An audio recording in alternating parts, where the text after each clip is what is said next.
so I can make sure that I don't forget. Hey, today we're going to have a pretty cool conversation. We're going to kind of wing it a little bit. So, as I typically say when we jump on here, whether you're new or you're old school, would love for you to participate. Obviously, the chat is there for you to access if you need to access it, if you want to break in with, as Christopher said, with some questions, we try to throw them out there, but we'll also give some opportunity for you to unmute. And this is the kind of day that it's going to be pretty important because I want to have a dialogue with a couple of our folks today that I think really is going to be best served if it becomes a dialogue. So I haven't even really asked them to prepare too much as far as a webinar presentation, but just much more of us having a conversation. So we're going to get to that in just a second. Let me share screen, and everyone starts to laugh, but let me share screen for just a second. I'm going to do this right today, you guys. Trust me, it's going to be okay. All right. Here we go. I got it. Look at that. See, I worked on it. I wanted to share, I know. Want to share a couple things. One, we have a full house, so this slide was just in my deck, but literally we have like just massive amounts of folks coming. There's still space for some of you. If you're just like last minute, like I need to get there the end of the month, but we're overwhelmed with the response. And I think with spouses, et cetera, we're over 100 folks that are going to be in Vegas doing our thing. So, but there's still room for you. You can come in. We've got a combination of replenishment and some great content that we put together. If you already are registered, you should have received an email that gave you some details. If you're a golfer, you should have received an email. If you are registered and for some reason you are in the dark around any of those details, make sure you reach out to me because we don't want you to be in the dark. And so you should have got an email that has details on that. And you can also probably throw some stuff in the chat and somebody may respond. Okay, here's the conversation we want to have today, you guys, but we're gonna delay it for just a second. I've asked Derek and Ruby. Ruby's going to be sharing at our Think Tank Live in October, and she's going to have some great stuff to say. But I've had probably 5 or 6 conversations in the last month around this. And so I thought we would, all our church strategic talk and pathways and pipelines and all that stuff. I thought today would be great in politics last month to talk with a couple high capacity, what I believe are high capacity leaders, and get sort of their perspective and also their help on, because most of you on this call are, forgive me, you're probably not in this category, but you have people on your team that are, that are in this category, and you're going, man, I want to lead them well and do that. So we're going to have that conversation. But let me show you a graph here for just a second. Not if you guys can see that, so that I make sure that you guys can see it. Cool. A few of you folks have asked about what people are doing for Christmas. And so we just did some just quick text stuff out to people. It's not a huge sample size, but we put this together as kind of the response. There's probably, I don't know, about 20 churches that sent information in just via text, just to kind of help us do this. And so a lot of you have asked, like, hey, what are people doing for Christmas? What are Christmas service times happening? Because of the positioning Sunday and the Sunday to Tuesday, which is the Christmas Eve. How do we do that? Is Sunday normal? So I wanted to give you guys this. This will be in the slide deck. Most of you have probably already defined what you're doing for Christmas, though some of you may be sitting here right now going, yeah, we actually haven't, or we're starting to have that conversation. But I also thought it would be worth throwing it at you guys because potentially maybe some of you, you've already decided, but you might want to rethink it, potentially based on some of this information. So there was a couple good things that we saw here. Kay did some of this work, and he can't be on the call today, but you guys notice it looks like what he said is the average amount of services. So what we did is the average amount of services that people are doing that they're calling Christmas is 4.5, which doesn't really mean that much because we have all different size churches that are reflected. We have churches everywhere from 200 that are on this list to churches of 6,000 that are on this list. So that number is not necessarily important. You do see that there's about 60% of the churches that we polled are having normal Sunday services. That's the column 4 there that you see with the Y's. And there's about 40% that are not doing normal Sundays, but are just doing Sunday as their Christmas, tying it in with Christmas Eve and their whole Christmas Eve lineup. But I did want to show you guys one factor, and if you want to unmute and talk about it, we can. There was one thing that was interesting. So if you see the first column there, it says regular services, and then the total services, that is for Christmas. And just so you guys know, if a church had a bunch of campuses and stuff, we didn't include that in the total services. For example, the Crossing has a couple of campuses. We didn't include those. We kind of focused more on your central location, your main location, kind of the largest location if there was a multi-site model. But that multiplier there is pretty interesting. Do you guys see that? In the third column, the multiplier, that's based on how many normal services do you have on a typical Sunday versus how many Christmas services, Christmas Eve or Christmas Eve are you doing? What Kay and I thought was interesting this morning was that it looks like there's a factor of over 2 as far as the multiplier. And that was just kind of interesting. So for those of us that aren't that brilliant, it means basically if you typically have 2 services on a Sunday and they're reasonably attended, that the median multiplier that churches were doing was 2 times that amount.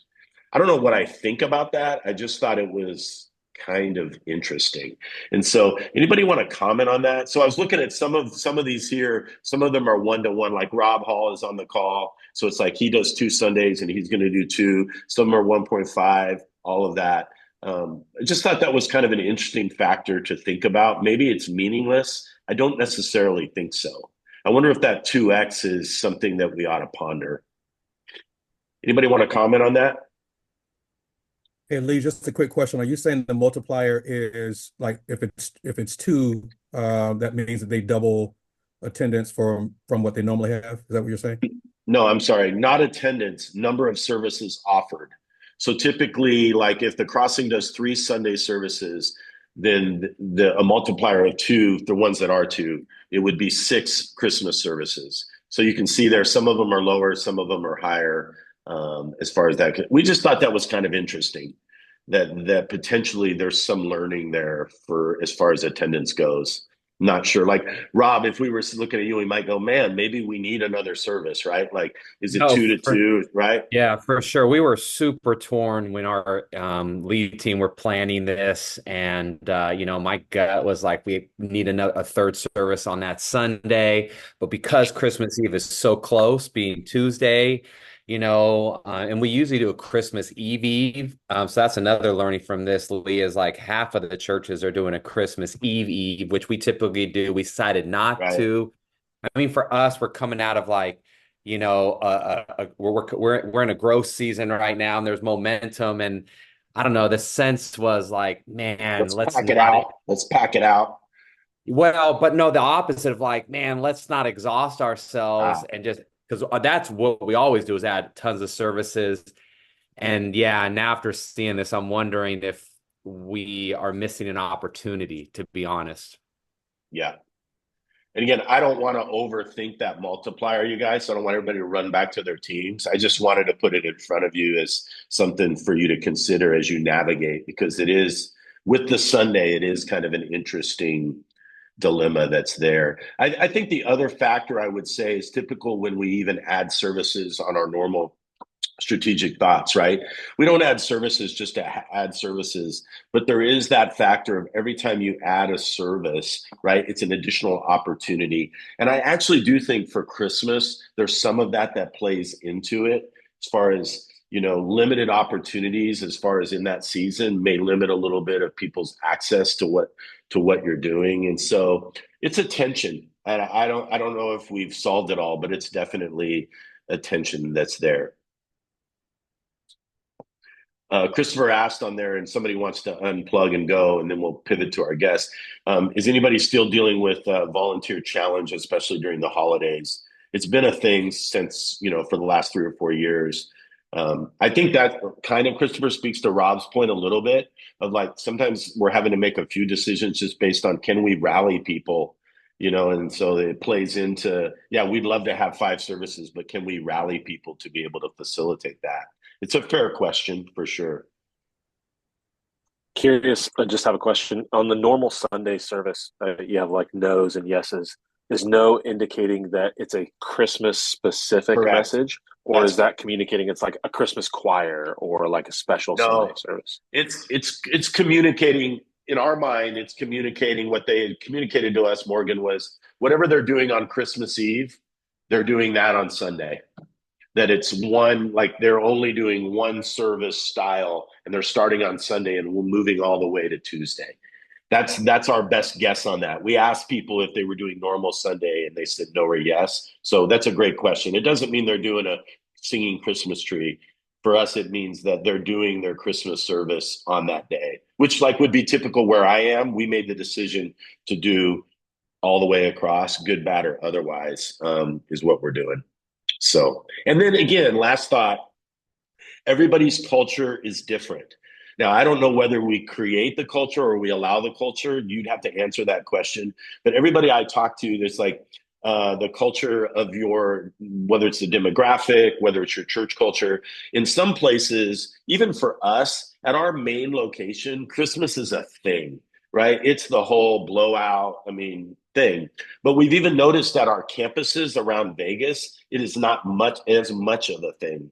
That for whatever reason, the culture at those campuses, they still see more people, but they're not doubling. Like at our normal campus, we'll almost double on our Christmas Eve services from a normal Sunday.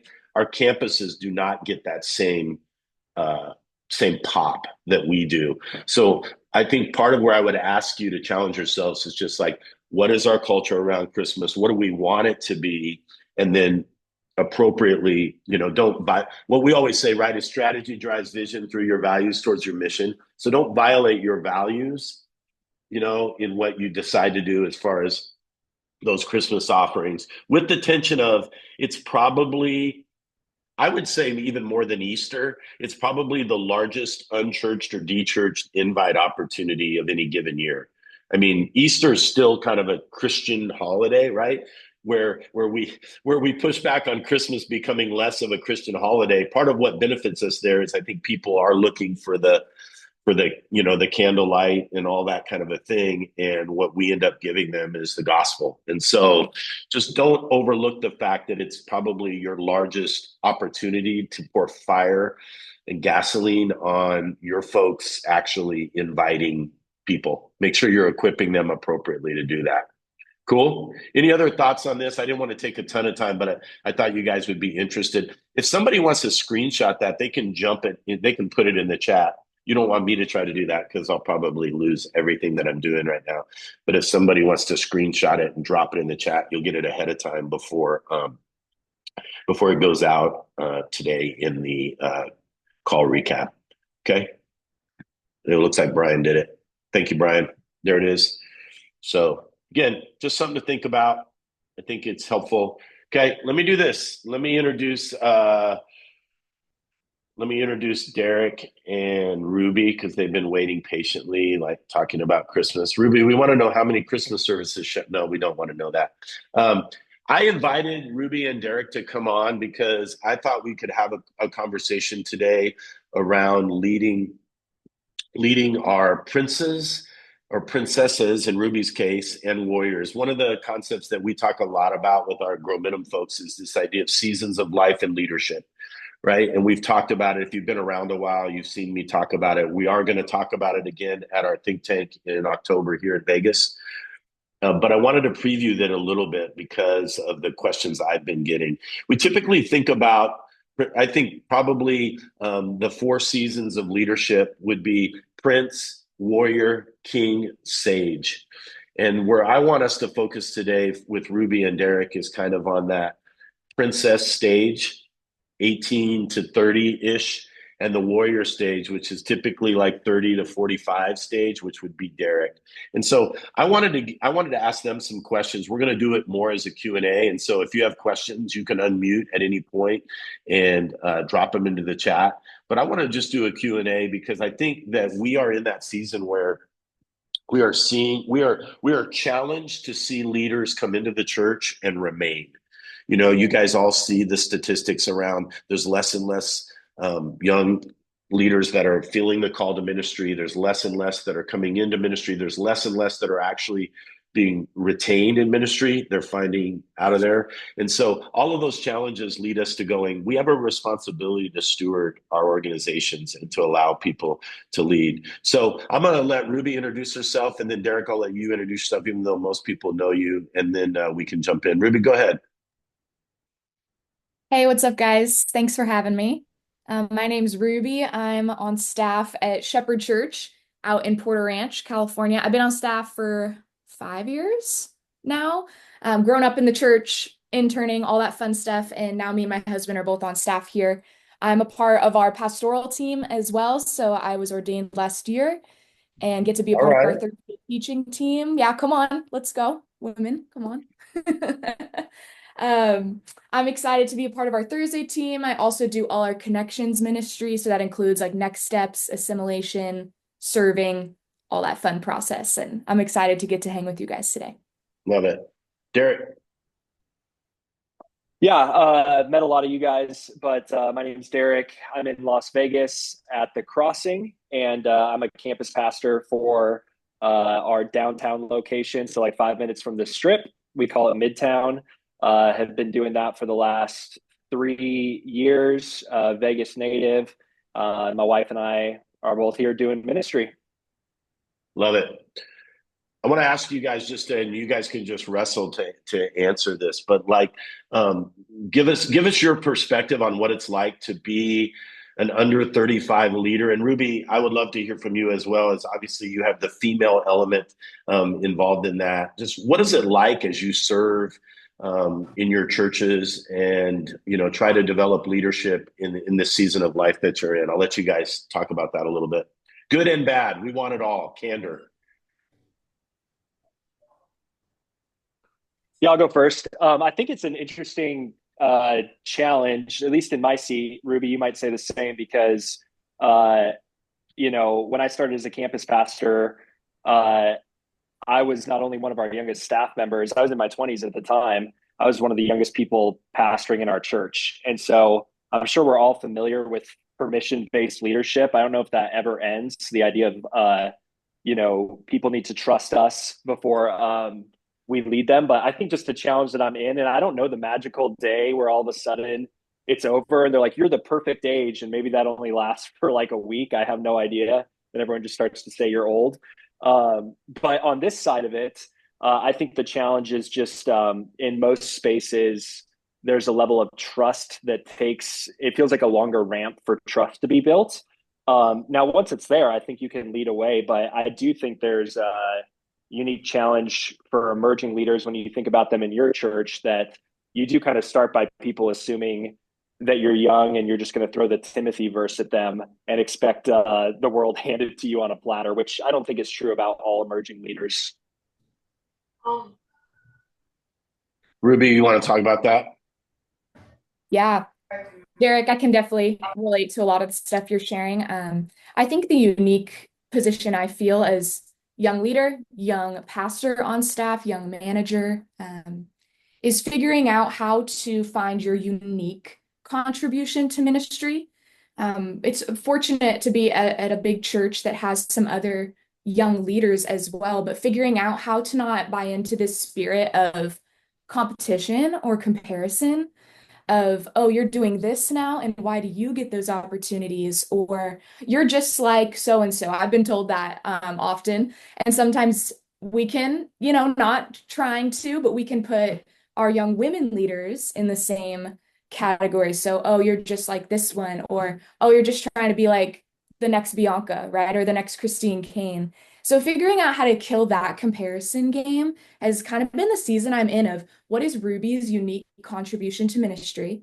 How can Ruby uniquely lead and not try and be the other young leader on staff or try and be the next Bianca? How can I be the next Ruby and what God is calling me to do and how I'm going to pastor people and meet with people uniquely? So that's something I'm trying to work through with a lot of grace, and try to lovingly share with people, hey, I'm not the next them, I'm the next Ruby.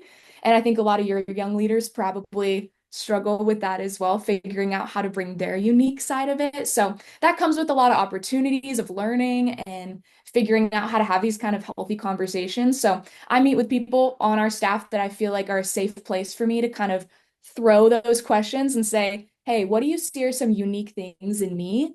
And they're able to give me some feedback and call out some things that are just unique to me. So I'm not trying to live in somebody else's role, if that makes Right. sense. You guys, one of the things that I love that one of the things that's going to come up, because I know a lot of the people on the call, is like, I think there's a level where uh, knowing the individuals that are trying to lead this generation, I think there's a general sense of like, we want to do it well. So help us do that well. Maybe even addressing, Nathan was asking about, like, how do we, when we think about mentoring and coaching, like, how do we do that? Right? Because there is unfortunately a level of that I've wrestled with of I guess there's no better word than entitlement. I know it's cliche, but there's a level of that's there. So without having prepared, maybe both of you can speak to, like, I've got a young leader. They're 24 years old. They have a lot of gifts. They have a lot of abilities. They have a lot of competencies. How the heck do I get through to them to coach them? And what are some of the ways that we can do that?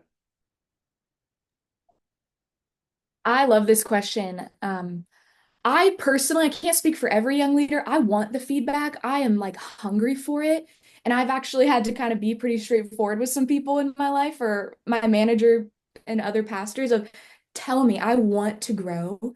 And of course, I want them to do that and share that in a loving way, of course, but I want that. So I have sought that out personally. So I think if you have people on your team, they might be more hungry for it than you think. And it might be slightly awkward at first because it's the first time you're saying, hey, this is kind of a weaker area. How can we work on that? So one of the questions I've appreciated with one of the people on our team, Dusty Frizzell, he'll ask us and he'll sit with us and say, hey, what are some areas that you want to grow in? And then I'll answer and he'll confirm some of those. He'll either say, yeah, I've kind of noticed that's something that you seem to feel insecure in, or he'll say, oh wow, okay, I didn't notice that at all, let's dive into that area that you're feeling kind of weak in. So we set up those times to meet every single month. And now this guy Dusty, he is not my manager, I don't report to him, he's just a guy on staff that is an amazing leader, that's older and that has some wisdom. So I think that's important that it's not my manager. And I love who I report to, but it's just another person that I feel so safe with that he's like, hey, I'm just here. Let's talk it out. You're not reporting to me. You're not giving me your numbers or whatever for the week. We're just going to talk through some growth. And I think that's been really huge. Love it. Yeah, one thing I would add to the question that Nathan asked is, I know for some of us, we probably have younger leaders on staff that maybe feel like sticks in the mud, or every time you try and coach them, they just got done with Bible college and they know everything already. And so, it's a unique challenge.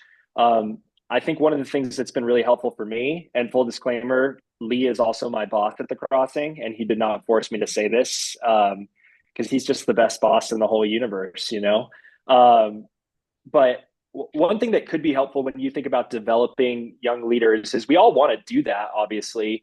But kind of the coach ahead of time has been helpful for me and might be helpful for them. So let me give you guys a couple of examples. You want them to weigh in on things sometimes. So weigh in and then explain to them ahead of time, here's how to weigh in. So starting with questions, right? Before it's the 25-year-old who's just saying, here's how I think your sermon needed to go, Jim, on Sunday and all that. So I want you to weigh in, and here's how. Second, for any of the younger people we're trying to give speaking reps to, I find it really helpful, speak, and then you're going to get feedback. So again, we're just priming the pump for them. And it's also a discernment process on if they're going to be resistant, that's another thing. And then finally, right, like a lot of times I think people in their 20s have tons of ideas. And so something we'll often do is keep running on this idea, but tell them ahead of time, we might not do it. And that's okay. Welcome to doing ministry, right?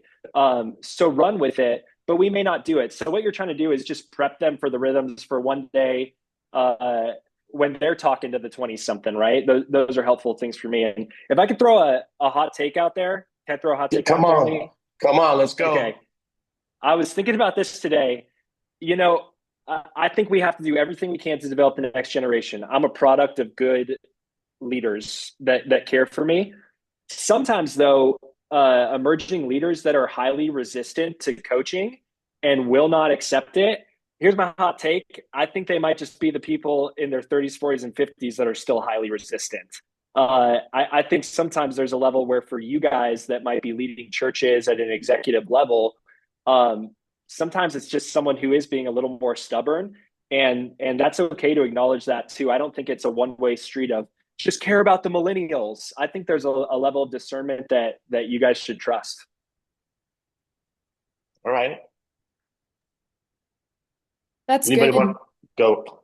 Yeah. I was just gonna point out that question that who was it? Jeremy, I believe, Yeah. asked in the Possible trigger words or some trigger statements. words. Yeah. I love it. Let's get into the trigger words. Some that popped into my head. So definitely, when you're referring to opportunities or to being a pastor on staff, especially if you have young women leaders, remembering to include them in that conversation, even by not just saying he's leading that, he's doing that. That can be something that you can switch, is just including he or she's going to do that, or including that female language as well. Definitely using the you're too young, or yeah, you don't know this yet, you'll know this one day. Hey, there's definitely some truth in that, right? We don't know everything because we haven't lived as much as you have, but using it in an inviting way, saying, hey, I'd love for you to join me on this meeting. Let's go over what you saw and noticed. I've been able to do that and just sit in on some things. And a lot of times I'm just being quiet most of the meeting, right? I'm just silent. I'm listening. Maybe I'm asking a few questions, but man, it has helped me grow so much to watch these types of meetings or these types of conversations go on. And instead, that person invited me, instead of just saying, oh yeah, you're just not going to get it. They said, no, why don't you come? And I got to sit there and listen and felt so much more comfortable and confident walking into those kind of spaces just because I was invited, instead of saying, yeah, you're not on this one because you're too young, Love it. We use an idea occasionally. We should probably use it more. That might help some of you as you think about how do you work. Because sometimes a lot of our younger leaders are not actually at the table. They may even be in some sort of a support role, not even in the roles that like Derek and Ruby have, where they're involved in a lot of these conversations. So what we've tried to do is, as much as possible, create what we call is a second row mentality. We could do it better, but I would hope some of you would adopt this basically. And it's coached to our younger leaders of like, hey, if you've ever watched, government proceedings, or maybe it's just a show, West Wing or whatever, there seems like there's always that situation room. And then there's those people that are around the outside wall sitting, right, that are not actually in the meeting, but they're there to support. And so we've kind of taken that at times. We don't have them necessarily sit on the wall, but they know that they are there in sort of a second row role. And so I'm not expecting them to contribute. I'm not expecting them to speak up. We've got a young gal right now who's a phenomenal, really strong worship leader. We've also invited her into some other environments, and we missed it a little because we failed to communicate that it was a little bit more of a second row relationship in the beginning, right? Not forever, but in the beginning, like, hey, come in, you're in these places, and then eventually the credibility will lead to that. So I would just encourage you guys on the call, to Ruby's point, is like, get them access, get them in the room, because they need to hear those conversations and then potentially debrief with them afterwards. All right. It's an easy way to give access to those leaders without having them have to feel like they're right there at the decision table when they're not necessarily ready for that. All right. Other questions? You guys can unmute for these two guys. Sorry, Ruby, these two individuals.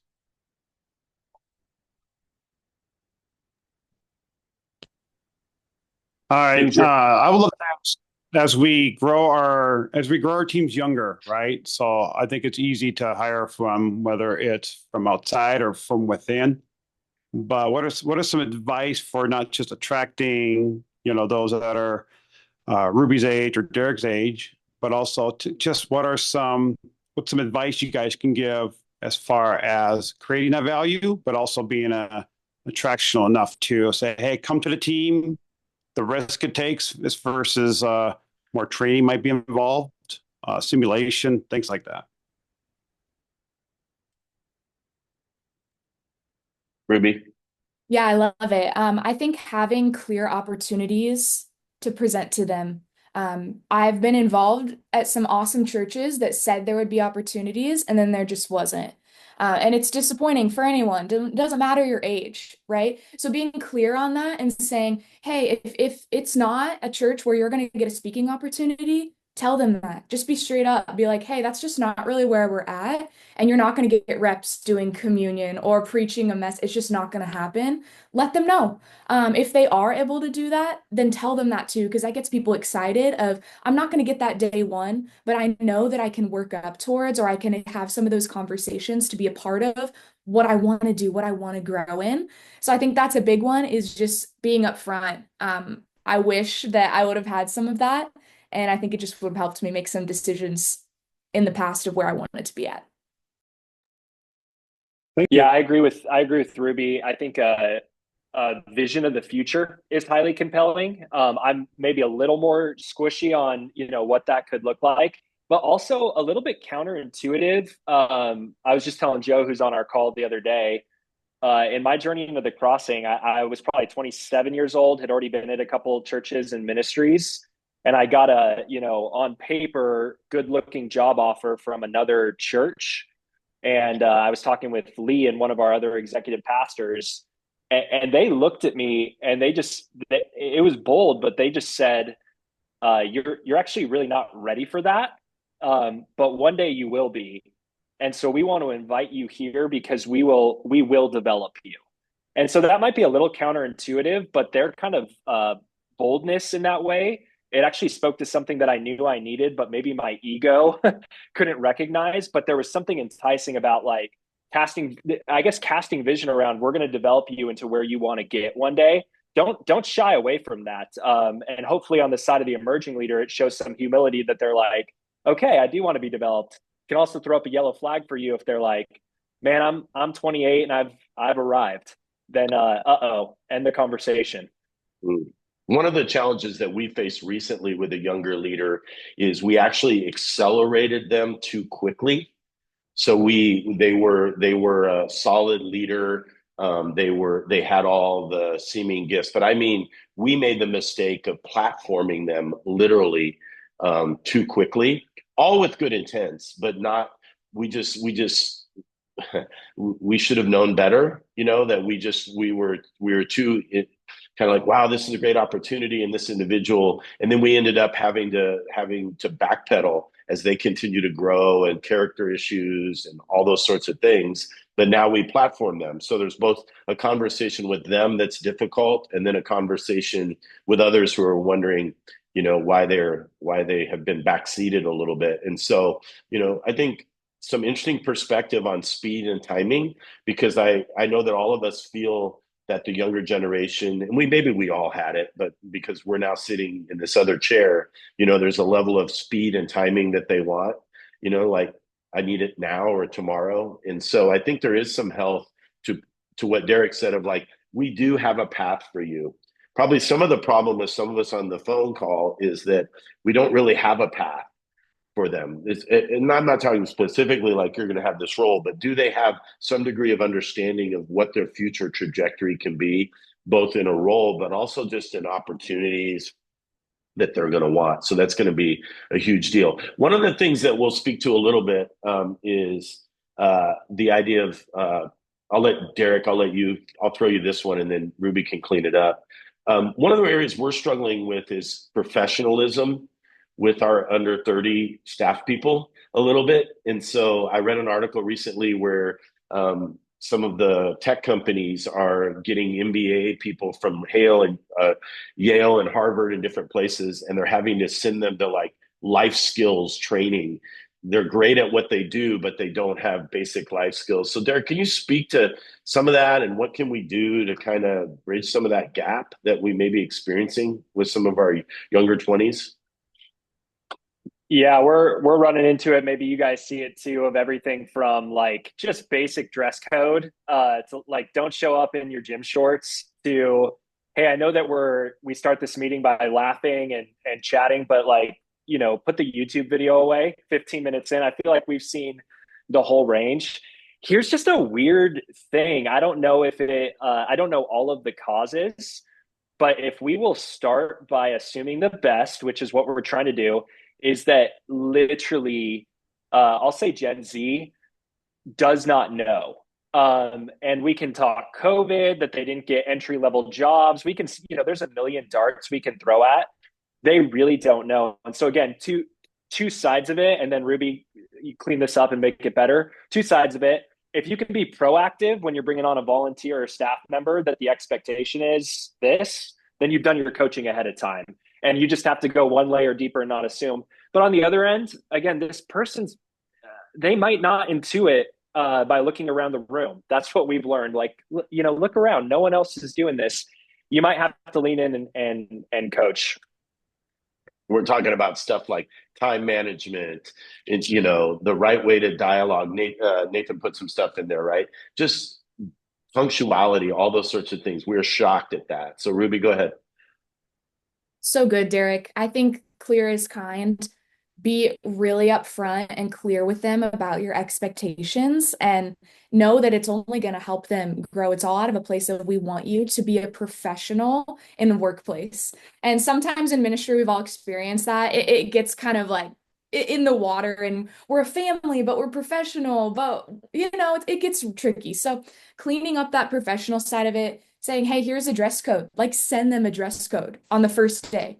They're going to start, here's what we would love for you to work on and to wear. Headphones are out during meetings. Like, I know all of that sounds like, duh, of course headphones are out, but say it. Like, just be super upfront with everyone in the room, even if there's people that are older than them. So being really clear and intentional. We also have something that's been super helpful to me is these once a month young adult meetings. And these meetings are just for the young adults on staff. So it's about 18 to 35, I believe, is the range of these meetings. And once a month, that leader, Dusty, he pours into us, but on these topics. He's not pouring into us on theology or speaking skills, although that's great. He's pouring into us on character, finance stuff. I mean, it's incredible stuff we're learning. He brings in an advisor to be like, how should you be saving? Are you ordained pastor on staff? Let's talk about taxes. Like, let's get into the fun stuff that you just don't know. Or let's talk about what to do when there's an awkward conversation. How do you handle that with a volunteer? So super, super practical. Once a month, he does that. Even if you only have 2 young adults on your staff, once a month meeting with them. Love it.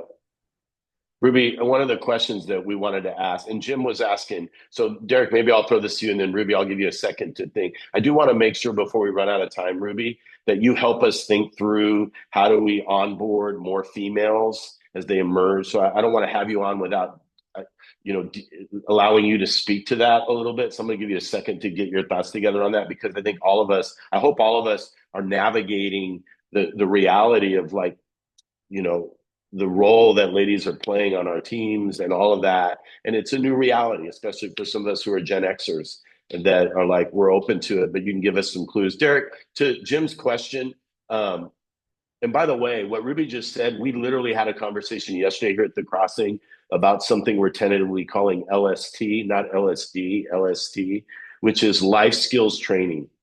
That literally we're going to bring in our 5 or 6 under 35 leaders and go, we're going to walk you through these topics. So I love what you said there. Derek, can you speak to how do we work on character a little bit with these younger leaders, especially those that have competency potentially, but maybe are lacking? And we've had that experience. You're dealing with it right now. So.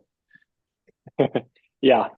Again, so a thought that might be counterintuitive. I really don't think, guys, that we have to give the farm away when it comes to giving reps to leaders in their 20s. You know, I don't think it means 10 times on the platform every year.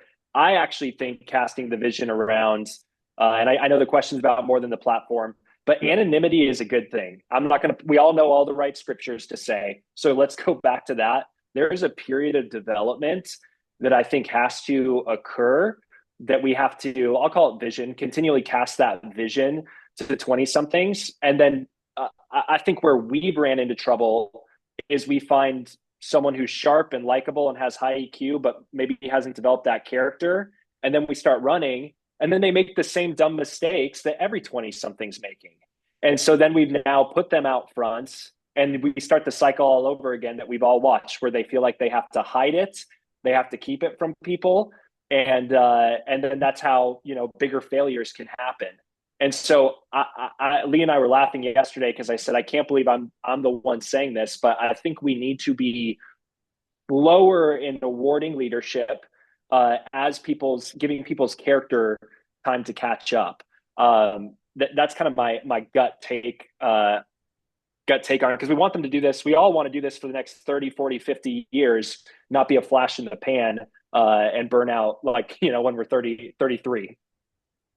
And maybe the pace, Jim, to your question, or lack of pace is sort of a character filter as well, maybe. And Jim, you can unmute and talk to it, but like, right. So if they're so hungry to have a microphone, right, then I think that plays into it. And we haven't really talked about on this call, but I think this also probably speaks to a certain degree to our volunteer teams. So like not even all of us have staffs where we are able to have that many staff, or maybe we don't have, but even our volunteer teams, right, as we continue to try to mobilize Gen Z in this season, a lot of these things we're talking about are still going to be true of the people that are serving and owning ministry at our church. Okay, Ruby, I'm going to give you a moment to speak to the emerging female leadership and how we need to get on board and get going. I love it. I love it. I have a few thoughts on it. I think going back to the clearest kind, I think you first as a leadership team need to get clear on how you're going to support young female leaders on your staff. And not just young, just female leaders, period. So you need to have a clear path before you even invite them in, because all it's going to do is end up with a lot of hurt if you're promising things or saying things. If you say, we're a church that believes in young women leaders, we want women to be pastors and leading, but then they come and they don't experience that, like practically the culture is not that, that is so hurtful, and they will probably leave or think about leaving. So if you can actually first get clear on your own culture, and if you really are behind it, then do it, then act like it with your teams. And so being clear, and you can even be like, hey, we are so behind it as a leadership team. We're still catching up with the church. The church is still catching up with us. I just got to be upfront with you. Most of us, we are your biggest cheerleader. Like, be real. If it's not everyone yet, just be real. I think that's super comforting to hear. Like, you have some people in your corner. We got you. We're excited for you, and let's keep you going. So that's a big one, being clear, having opportunities, being in their corner, also providing them with resources of other women leaders ahead of them. So I've had the opportunity to be on these types of Zoom calls or meet up with other young pastors, but also older women who have been pastoring or been leading in capacities. That is so helpful to feel like I'm not alone in this, even if they're across the country. Let's jump on a call. So give them access to that. If you can pick your brain on any great women leaders, even around the country, get them on a Zoom call and let them be able to pour into them too. Or if you have someone on your staff that would be great at that, do that. I got to be a part of that when I was interning at Eastside Church, and I had one of their women pastors, Diana, pour into me, and she took me to lunch every week, and I could drill her with all my million questions. And man, that was a game changer to know somebody ahead of me that could just speak to some of those things. So yeah, those are my two big things. But I'm sure I'll have more. They'll come to me. Yeah. What's your unique challenge? Give me one. What's your unique challenge that you think, not just season of life, but as we see more females emerging? And I realize there's different theology around that, et cetera. We're not digging deep into that on this call, but as this becomes more of a reality, what do you continually just not banging your head against, but what are the things that you just continue to have to kind of smile and know that we're just in process? Yeah, absolutely. Like it's in process, right? I think one of the biggest challenges is knowing that the Lord has called you and equipped you. And feel very strongly that the Lord has called me to this. I don't question that. I don't question where I stand on that theologically.